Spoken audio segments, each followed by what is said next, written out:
ধুর ছাড়তো, তোদের কটা জামা হয়েছে সেইটা বল। আমার 7টা হয়েছে, 7টা। আমার 13টা জামা হয়েছে। আমার তো 12টা জামা হয়েছে। দেখ ঈশানি সবারটা শুনে নিচ্ছে। হ্যাঁ, ও খুব চালাক, সবারটা শুনে নিয়ে বেশি বেশি করে বলবে। মোটেও না, আমার তো 15টা জামা হয়েছে। আমার 14টা জামা হয়েছে।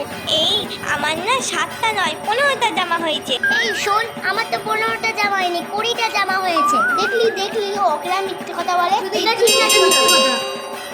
গরুরা বড়ই গরিব, তারা মুখে কি ফোড়া হয়েছে? জোরে জোরে পড়তে পারছিস না? মা, মাসিরা এবারে জামা দেবে না? কি জানি, দেবে না হয়তো। তুই এখন পড়। তাহলে আমরা একটা জামা পরেই পুজো করতে। এই নদীর